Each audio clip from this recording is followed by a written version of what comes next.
بوڑھے والدین کی خدمت۔ کلاب بن امیہ حضرت عمر رضی اللہ تعالیٰ عنہ کے دور میں جہاد میں نکل گئے، ماں باپ کو بتایا ہی نہیں، اور ماں باپ دونوں بوڑھے، اور امیہ رضی اللہ عنہ شاعر تھے بڑے، تو جب ان کو پتہ چلا کہ میرا بیٹا یوں ہی چلا گیا، نہ پوچھا نہ بتایا، تو ان کو بڑا رنج ہوا، تو انہوں نے کچھ شعر کہے، 2 شعر ہی پڑھے۔ کیا کہا؟ جن کا مفہوم یہ ہے: جب کبوتر کی مادہ اپنے نر کو بلاتی ہے مدد کے لیے، جب کبوتری انڈے دیتی ہے، تو جب اس نے کہیں جانا ہوتا ہے تو پھر اپنے نر کو بلاتی ہے، پھر وہ آتا ہے تو پھر وہ انڈوں پہ بیٹھتا ہے، پھر وہ کبوتری چلی جاتی ہے، پھر وہ واپس آتی ہے تو نر آزاد ہو جاتا ہے۔ تو یہ ایک استعارہ ہے شدید حاجت منجی پر، یہ کہا جاتا ہے، تو انہوں نے اس کو یہاں استعمال کیا کہ جب کبوتری بے بس ہو کر اپنے ساتھی کو مدد کے لیے بلاتی ہے، تو پھر ہمیں کس حال میں چھوڑ کر چلا گیا کہ تیرے باپ کے تو ہاتھ کانپتے ہیں اور تیری ماں کا لقمہ ہی نیچے نہیں جا رہا۔ یہ شعر حضرت عمر رضی اللہ تعالیٰ عنہ کو پہنچ گئے کہ جناب امیہ رضی اللہ عنہ نے یہ کہا، آپ یہ فرما رہے ہیں۔ انہوں نے پتہ کروایا کلاب بن امیہ کس لشکر میں ہے، پتہ چلا کہ فلاں میں ہے، حکم دیا واپس بلایا جائے۔ واپس پہنچے تو حضرت عمر رضی اللہ تعالیٰ عنہ مسجد میں تشریف فرماتے، کھڑے ہوئے کوڑا اٹھایا، مار مار کے سر سے خون کے نالے بہا دیے، سارا چہرہ خون سے تر ہو گیا۔ اجہاد بعد والدہ، فرمانے لگے ایسے بوڑھے ماں باپ کو چھوڑ کر کون سے جہاد پر گئے تھے تم؟ پھر فرمایا کہ جب تک اس کے ماں باپ زندہ ہیں، اس کا مدینے سے نکلنا بند ہے۔ میرے بھائی زندہ ہیں تو قدر کر لو، چلے گئے تو اصالِ ثواب کرو، اولاد کا جو ثواب پہنچانا ہے تو اس جیسی تو کوئی چیز ہی نہیں نا۔ ایک بات بہت ضروری ہے، آج اولاد کی تربیت ضروری کیوں؟ بیٹیوں نے پرائے گھر جانا ہوتا ہے، اور بیٹوں کے گھر میں پرائی بیٹی نے آنا ہوتا ہے۔ اپنے بچوں کو اخلاق ضرور سکھائے جائیں اور معاف کرنا سکھایا جائے۔ لوگ بڑے بڑے ارمانوں سے اپنی بچیوں کو پالتے ہیں، اپنے ہاتھوں سے ڈولی میں بٹھاتے ہیں، اپنے کندھوں پہ اٹھا کر سسرال کے گھر چھوڑ کے آ جاتے ہیں۔ اخلاق کے نہ ہونے کی وجہ سے گھروں میں ایسے آگ لگ جاتی ہے۔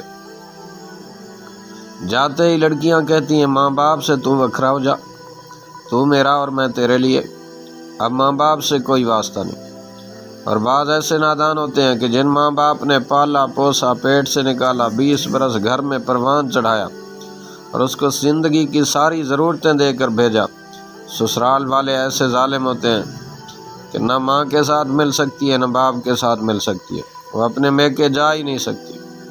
یہ دونوں طرف سے ظلم ہو رہے ہیں، چونکہ نہ ہم نے خود دین سیکھا ہے نہ دین کی حدود کو سمجھا ہے۔ بیوی کی کیا حد ہے، خاوند کی کیا حد ہے، ساس کی کیا حدود بنتی ہیں، سسرال پر کتنی حدود ہیں، یہ چونکہ سیکھا ہوا نہیں ہے، تو شادی کے بعد بھی زندگیاں پریشان ہو جاتی ہیں۔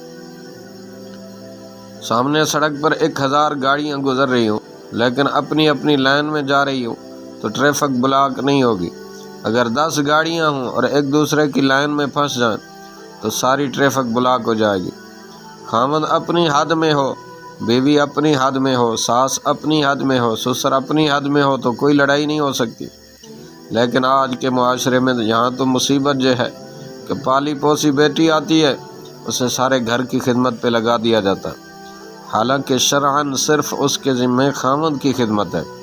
اگر خاوند کے ماں باپ کی خدمت کرتی ہے تو یہ اس کا احسان ہے، اس کا فرض کوئی نہیں، لیکن اس پر اس کو ذلیل و خوار کیا جا رہا ہوتا ہے کہ تو میرے ماں کی خدمت نہیں کرتی، تو میرے باپ کی خدمت نہیں کرتی، تو میری بہنوں کا ساتھ نہیں دیتی، تو میری چاچی کا ساتھ نہیں دیتی۔ کسی سے لڑ کے آ جائے تو کہتا خبردار تو نے ان کے گھر نہیں جانا۔ بیوی کی کہیں لڑائی ہو جائے تو خاوند کو کہتی ہے خبردار ان کے گھر نہیں جانا، میں ان سے لڑ کے آ گئی ہوں۔ میرے بھائیو، یہ جان بہن میں ہلاکت ہے۔ کیونکہ نہ ہم نے بچیوں کو دین سکھایا نہ بچوں کو دین سکھایا، لہذا وہ ایسی بے اعتدالی ہے کہ شادی کے بعد غم اور بڑھ جاتے ہیں، پریشانیاں اور بڑھ جاتی ہیں۔ اسی لیے میں کہہ رہا ہوں کہ بچیوں کو اخلاق ضرور سکھائیں، بیٹیوں کو درگزر کرنا اور چپ رہنا سکھائیں، اور بیٹوں کو عالی ظرف اور حوصلہ بڑا سکھائیں، اچھے اخلاق سکھائیں۔ شادی کا مطلب یہ نہیں کہ وہ حکمران بن گیا ہے، ماں باپ سے بھی ملنے نہ دے، اور رخصتی کا مطلب یہ نہیں کہ وہ خاوند کی وراثت بن گئی ہے، وہ ماں باپ کی خدمت بھی نہ کرنے دے۔ یہ ساری چیزیں سیکھنے سے آتی ہیں۔ میرے بھائیوں بہنوں، کیا کیا درد سنائیں اور کیا کیا تم سنو گے، کس کس چیز پہ روئیں اور کہاں سے اتنے آنسو لائیں، چونکہ ہم نے اپنے پیارے آقا مولا صلی اللہ علیہ وآلہ وسلم کی پیاری زندگی کو سیکھا ہی نہیں ہے، اس لیے یہ ساری پریشانیاں ہیں۔ بہرحال بچیوں کو اخلاق کا زیور دو، اگر اس کو اخلاق کا زیور نہیں دیا، باقی سب کچھ دے دیا، کہتے ہیں ہم نے سب کچھ بتا دیا، بس اب شادی کرنی ہے۔ میں پوچھا کرتا ہوں کہ بھائی اخلاق بھی دے دیے، اخلاق کا زیور بھی دیا، اخلاق کا زیور نہیں دیا تو کچھ بھی نہیں دیا، خالی ہاتھ جا رہی ہے۔ وہ کہتا ہے میرا بیٹا ڈاکٹر بن گیا ہے، میں نے اس کی شادی کرنی ہے، انجینئر بن گیا ہے، میں نے اس کی شادی کرنی ہے، تاجر بن گیا ہے، میں نے اس کی شادی کرنی ہے۔ تاجر تو بن گیا، انسان بھی بنا ہے کہ نہیں بنایا؟ ڈاکٹر تو بنا دیا، انسان بھی بنایا کہ نہیں بنایا؟ انجینئر تو بنا دیا اس کو، انسان بھی بنایا کہ نہیں بنایا؟ کسی نے اپنے جگر کا ٹکڑا کاٹ کے اس کے حوالے کیا ہے، کیا اس سے انسان بن کے چل سکے گا کہ نہیں چل سکے گا؟ اتنا سکھایا کہ نہیں سکھایا؟ اگر اخلاق نہیں سکھائے تو شادیاں نوحے میں بدل جاتی ہیں۔ اللہ اکبر! آج کی نسل پر ظلم۔ والدین کے لیے اولاد ایک خدائی تحفہ اور نعمت ہے، جس کی تعلیم و تربیت اور پرورش سے جہاں والدین کو دلی سکون و راحت ہوتی ہے، وہاں قدم قدم پر اجر و ثواب لکھا جاتا ہے۔ آج ہم اپنی اولاد کی تعلیم و تربیت کے سلسلے میں اور ان کے روشن مستقبل کے لیے کیا کچھ نہیں کر رہے، لیکن ان کی دینی تربیت کا گراف آٹے میں نمک کے برابر بھی نہیں۔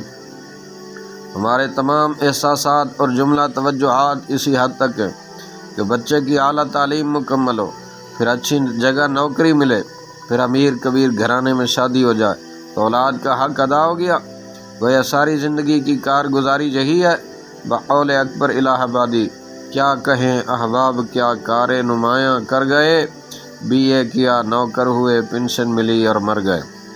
میرے بھائیوں، آج ہم نے مسلمان بننا سیکھا ہی نہیں، ڈاکٹر بننا سیکھا، انجینئر بننا سیکھا، کپڑے خریدنا سیکھا، زیور بنوانا سیکھا، گھر بنانا سیکھا، لیکن مسلمان بننا نہیں سیکھا۔ تو ہر مرد و عورت مسلمان بن کے زندگی گزارے۔ کب سیکھا ہے؟ کس نے سیکھا ہے؟ سکول میں سیکھا؟